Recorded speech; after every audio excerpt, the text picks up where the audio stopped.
Hello. Life would have been insipid and drab had it not been for Mother Earth. She has, Mother Nature, Mother Earth has been painted in beautiful colors, in different hues, and therefore life has become so colorful. Let us bring in color into our conversations and make our conversations enthusiastic, vibrant, and lively. Today, color phrases. I saw red, 'cause she'd left me in the dark. She'd left me in the dark, that we were in the red. And being in the red was giving me the blues. Then out of the blue comes a golden opportunity. Okay, let's begin with to give someone the pink slip. To give someone the pink slip is to dismiss someone, to terminate employment. Now, the color of the slip is not pink. It's a term, it's an expression. Okay, so you can get the pink slip via email also. So to give someone the pink slip. Don't buy green bananas.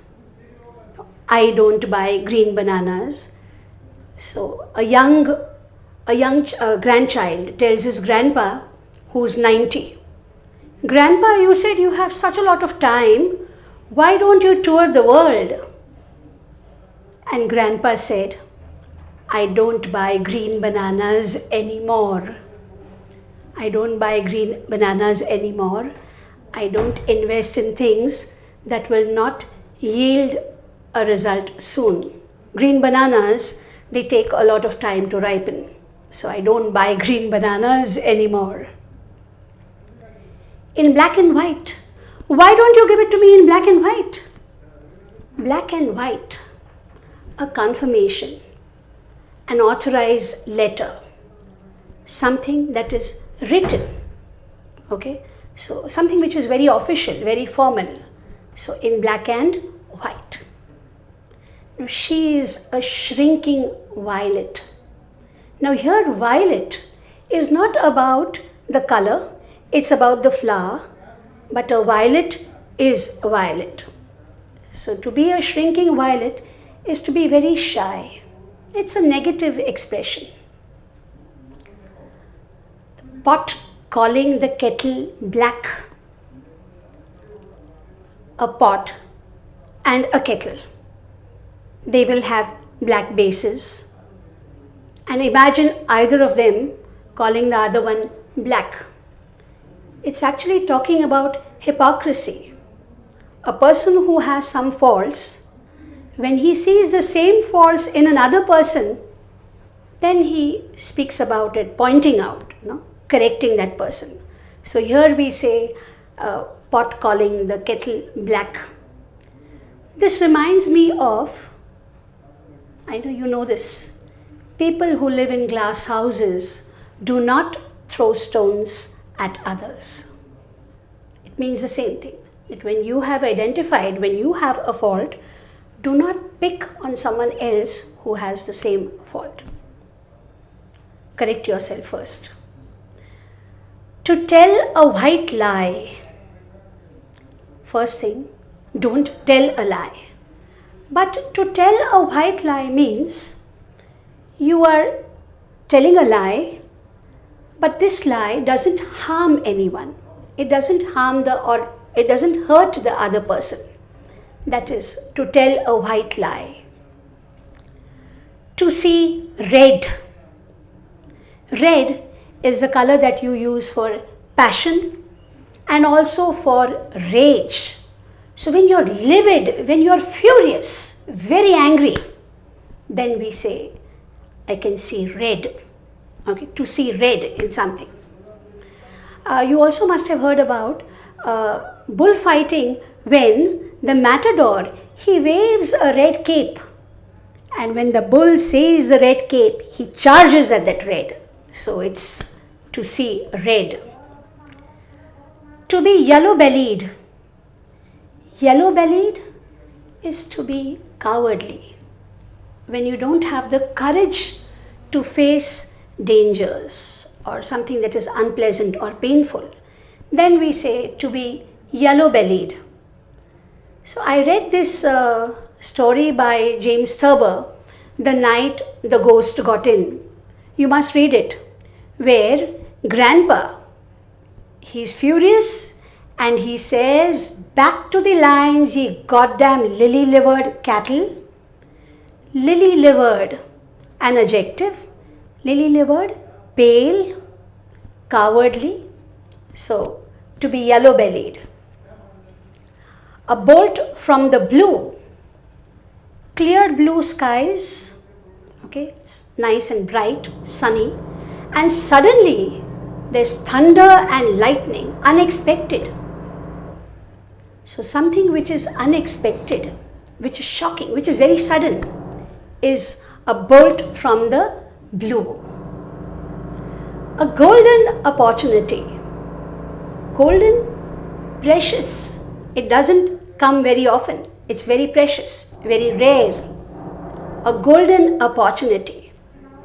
So grab the golden opportunity, because opportunity never knocks twice. To be born with a silver spoon in the mouth. To be born with a silver spoon in the mouth is to be born into an affluent family, into a highly privileged family. So it's generally used in a negative way when we talk about somebody who's not making an effort to make progress because the person is highly privileged, born with a silver spoon in the mouth. To turn green with envy.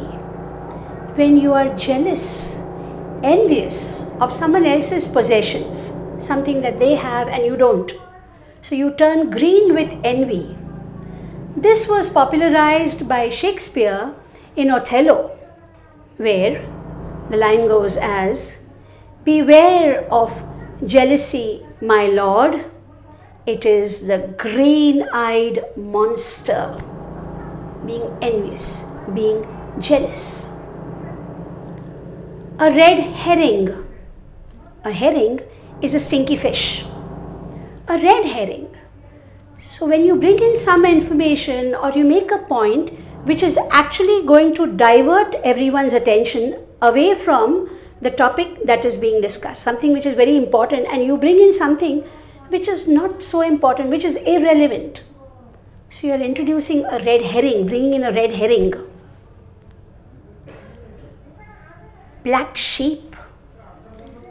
Black sheep. A family member who brings disrepute, who brings embarrassment to the family, is known as the black sheep of the family. To show true colors. True colors, where everyone has been assuming that you are some sort of a person, but then during crisis you might reveal your true nature, that is to show one's true colors. It is a red letter day. A red letter day, a particular day where something very significant, something very important in your life has happened, and you cherish that day. It is a red letter day. To have green fingers or to have a green thumb. You're very good at growing plants. To have a green thumb. I have a green thumb. Blue-blooded. Somebody who belongs to royalty, who comes from the royal family, nobility. Blue-blooded. To wave a white flag when you're calling for peace. Okay. So it dates back to war times when either of the warring armies, when they realize that their soldiers are getting killed and they do not want to continue with the war, they would wave a white flag. That is an indication that we surrender or we do not want to continue fighting. That is to wave a white flag. Now I bring in a proverb. A hedge between keeps friendship green. A hedge between keeps friendship green. So you may be the best of friends, but do not invade privacy. Do not intrude upon your friend's privacy. A hedge, a boundary, maintain that boundary to keep your friendship green. And the last one for today. Where on God's green earth did I leave my specs? On God's green earth, that is, you are clueless where you've left something. So where on God's green earth did I leave my spectacles? I do it every day. And then I keep searching for my spectacles. So we said, where on God's green earth. Let us all attempt to conserve and maintain the green earth. Thank you.